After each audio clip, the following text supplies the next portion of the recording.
Hi, Adam Bazalgette here from Scratch Golf Academy. Today's subject, 3 distance killing mistakes. I'm a full-time golf teacher. These are probably the most 3 common I see. So we'll have a look at them, give you some drills and certainly some imagery and feels I think can help you through them.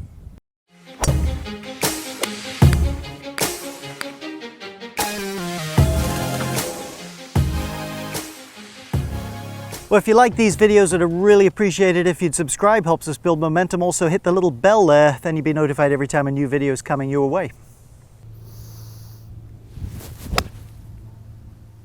That felt fairly good. Okay, number 1 on my list of power leaks, lack of wrist mobility. Now just bear in mind something, wrist cock is downward pressure on the club, or if you like to go halfway back, it's outward pressure on the club. It's not lifting the club. You need a grip, certainly, we're not going to get into that, where the heel of your hand is on top of the club enough to give you that leverage.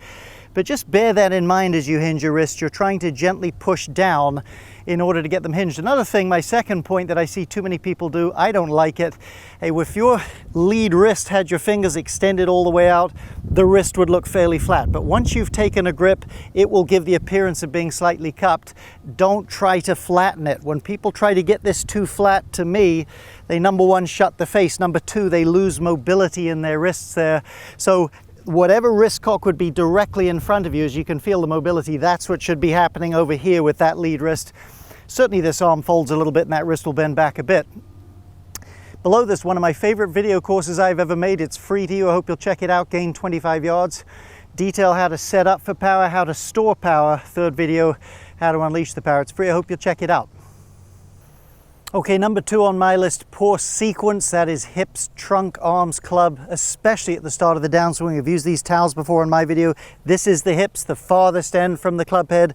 There's the club head. That's the sequence it has to go in. And when you do that, you create a lot of power. So what I would recommend, there's a lot of material on this, but find something, if you have played some sports, maybe you've played softball, or a lot of sports would actually qualify, especially if there's a ball in there, soccer, whatnot. If find something you've done athletically, try to tap into that instead of reinventing the wheel. Of all things, probably most of you have watched the golf movie Happy Gilmore.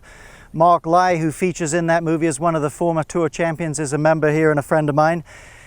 Shout out for Mark Lai there. Try a little Happy Gilmore, I'd say without the ball, where you have a little stutter step and swing, something like that, that incites the proper sequence from the ground up, and use that instead of just trying to think, hey, let me try to hit this ball, and that's right, I got to remember to use my hips as well. Let's have a look here.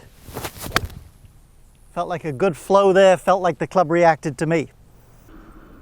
Well, there's Tiger Woods with an iron and a driver, and regardless of a club, this next principle is my 3rd distance killing mistake. Obviously, he does it really well. Hope you'll go to the App Store, pick up our free app. Just type in Scratch Golf Academy. Got great tempo training tools, short game stuff, green reading. Lots of things you'll have fun with to train yourself at the golf course. Okay, let's have a look at Tiger on both of these. We'll take him in a click to impact. And there's what we call the line of compression. That is to say, the lead arm and the club are in line with each other or very close to it as the ball's leaving the club face.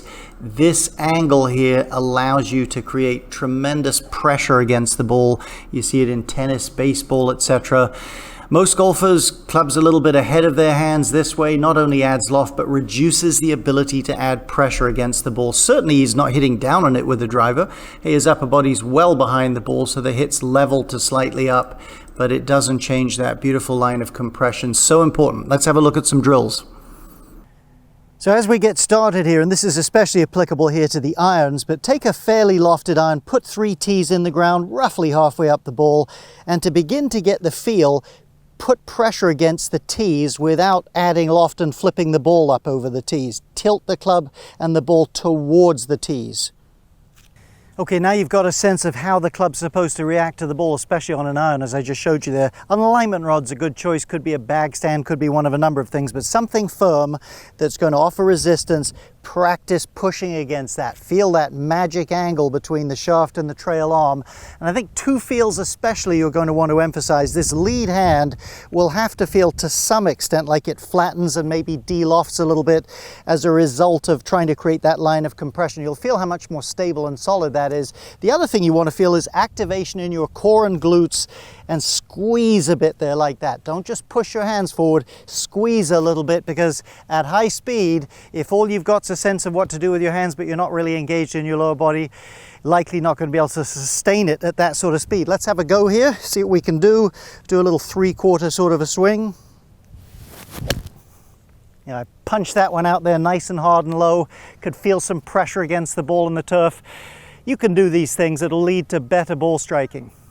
Well, thanks for watching the video. Appreciate your support over the years. Maybe you're new to the channel. Hope this was helpful to you. Either way, best of luck with your golf.